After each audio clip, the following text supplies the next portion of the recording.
In terms of the fourth quarter, they had all but one of their buckets was inside the paint. Was that them just being able to get into the paint and get whatever they want because of that point of attack defense like you were talking about? Yeah, they had that and 9 free throws. The silence didn't last long. 5 simple words echoed through every Fever fan's heart. We didn't get the calls. That sentence, spoken through gritted teeth by Indiana head coach Stephanie White, wasn't just frustration. It was a full-blown indictment. The Indiana Fever had been steamrolling through the league with a dominant 3-game win streak, dismantling powerhouses like Las Vegas, Minnesota, and Dallas. Even with superstar Caitlin Clark out due to a groin injury, Indiana was still expected to handle the struggling Los Angeles Sparks with ease. But what unfolded next wasn't just a loss, it was a disgrace.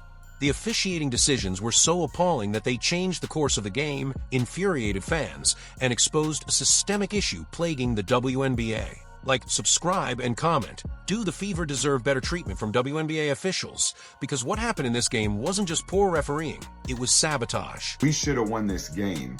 There was inconsistencies in the officiating. Wait until you see the second half. And I have everything. Everything pointed toward a statement win. The Indiana Fever were riding high after thrashing the Dallas Wings, dismantling the Minnesota Lynx, and handing a rare beatdown to Aya Wilson's Las Vegas Aces. 3 straight victories had shifted momentum in their favor, and talk of playoff seeding began to feel like a legitimate conversation. Then came the Los Angeles Sparks, a 5-win team with the worst point differential in the league. With Caitlin Clark already sidelined, it was understood the road would be bumpier, but no one expected it to turn into a complete collapse. Finding out this morning that we probably need to hold out again today. It really is a day-to-day thing, and I think for us, making sure that we're prioritizing her long-term health and wellness. It's anybody who's had some of these types of injuries understand that sometimes it's a process.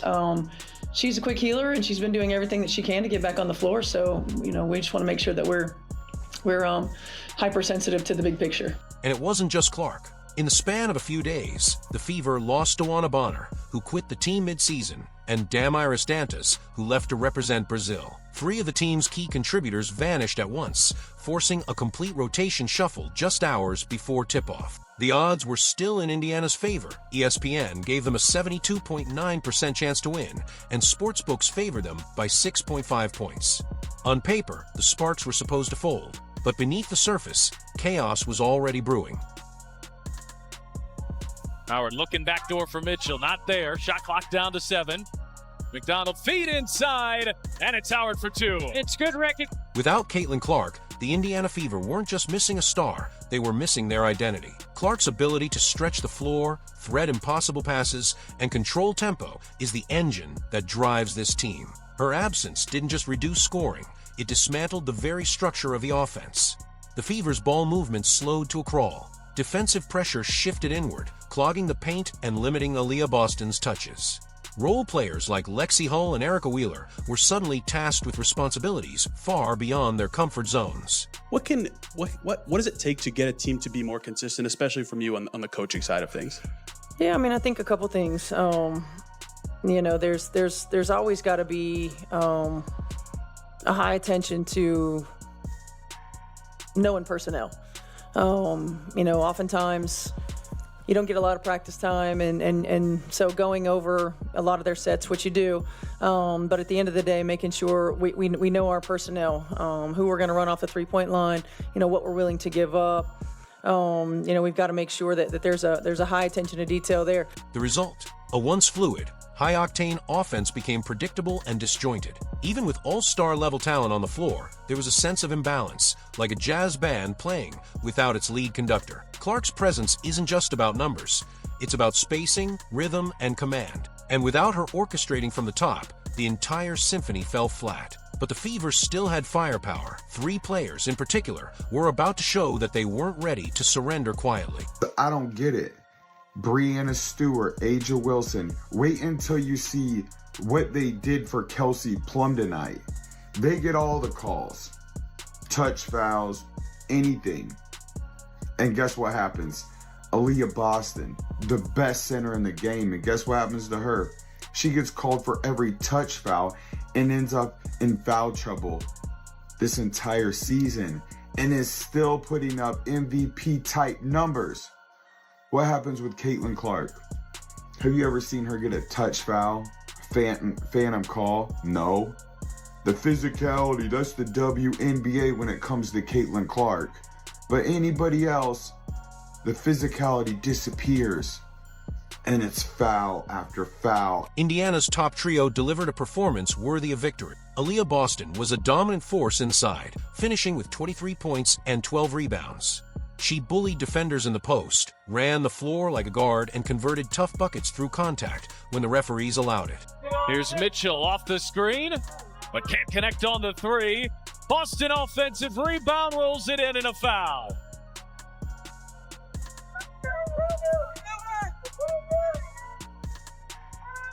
The two bigs bring the ball up the floor, and Hamby wasn't ready for that. How about that change of pace? That burst like a guard.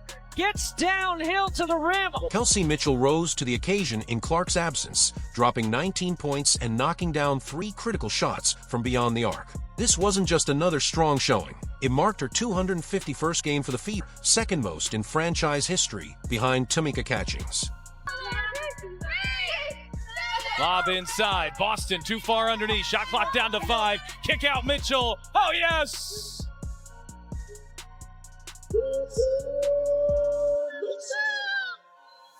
Then came Natasha Howard, whose veteran instincts kicked in as she torched the Sparks for 21 points on 8, 4, 11 shooting. Her near double-double included crucial rebounds and momentum-shifting plays at both ends. Busted them all up. We went to the same high school. Howard left alone, answers with a 3. These 3 put the team on their backs. From the first quarter to the final whistle, their play screamed playoff caliber. But every time they tried to seize control, the officiating kept pulling them back. Shot after shot was answered with silence from the whistle. And when the calls finally came, they almost always went the other way. LA is so dangerous. They don't look like a 5-win team to me. Oh, and there's Tipson sending it back. This wasn't just bad officiating. It was a full-blown collapse in fairness.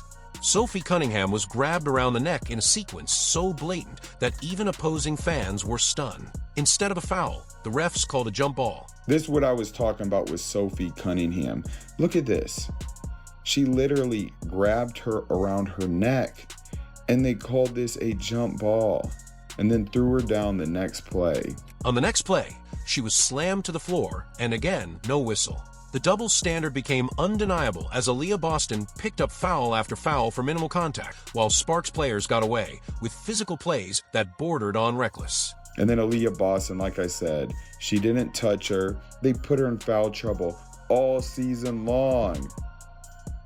They're just calling stuff to call stuff. The refs made this game about them. Aaliyah Boston, again, she's an all-star player. Look at these hits.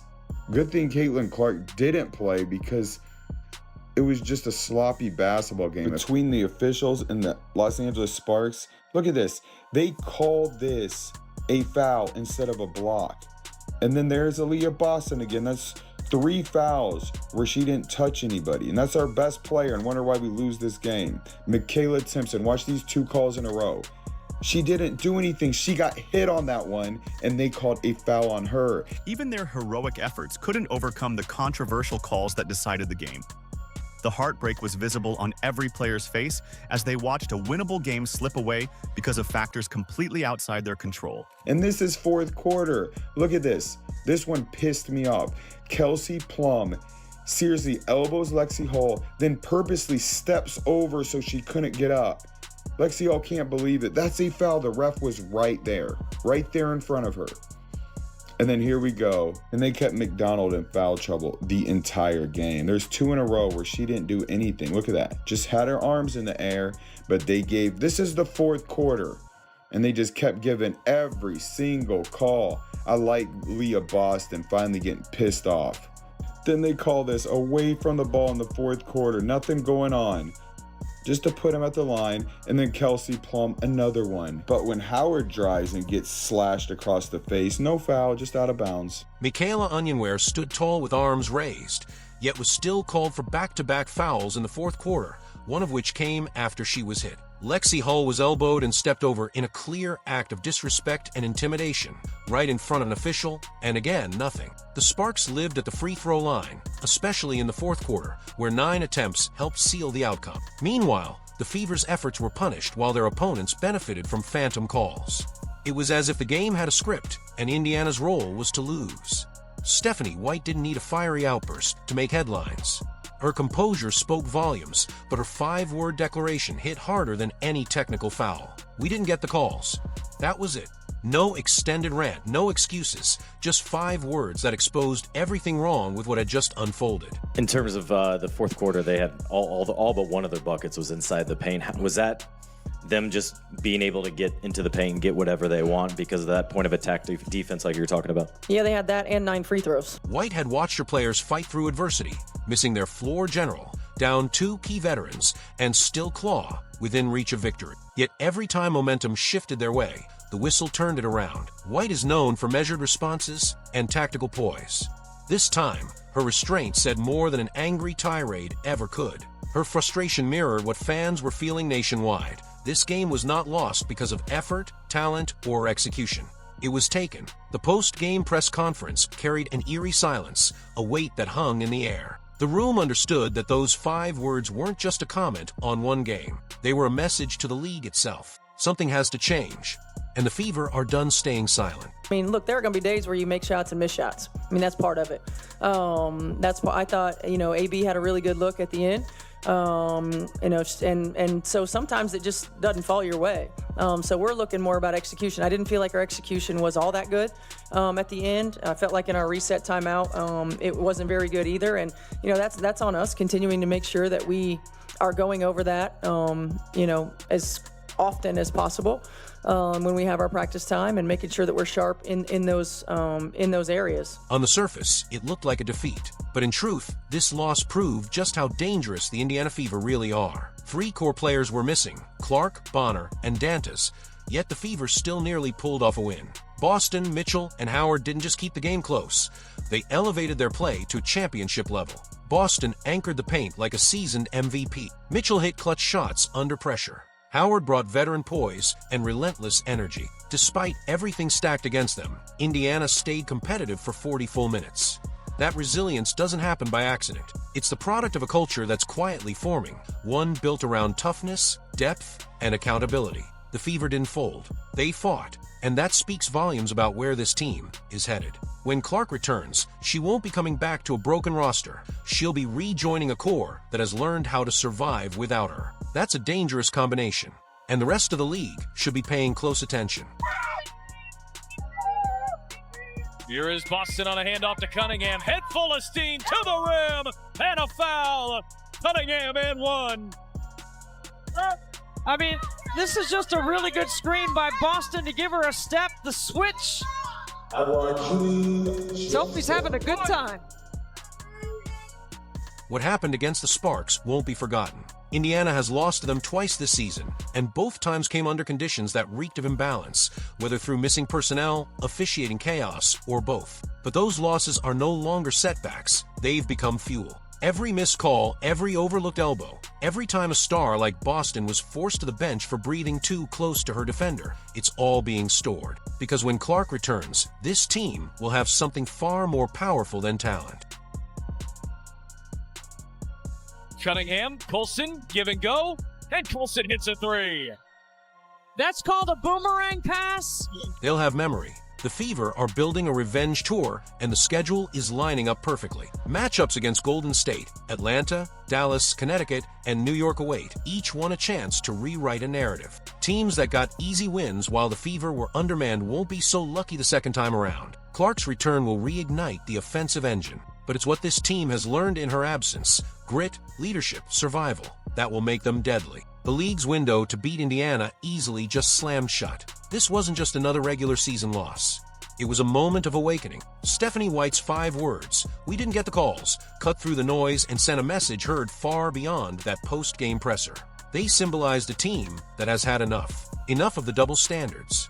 Enough of the disrespect. Enough of being pushed aside while doing everything right. The Fever were supposed to collapse without Clark. Instead, they fought harder. They were supposed to fall apart without Bonner and Dantas. Instead, Boston, Mitchell, and Howard rose to the occasion. They were supposed to beat the Sparks with ease, but what happened on that court exposed more than just flaws in officiating. It revealed a team still on the rise, one that refuses to back down. The pain of this loss doesn't signal weakness, it proves strength. Championship teams aren't just built through wins, they're forged in moments like this, when everything goes wrong and still, the heart refuses to stop beating. The Fever didn't lose faith, they found fire. Like, subscribe and comment. Is this the most disrespected team in the WNBA? Because if the league thought Indiana was dangerous before, wait until they get healthy.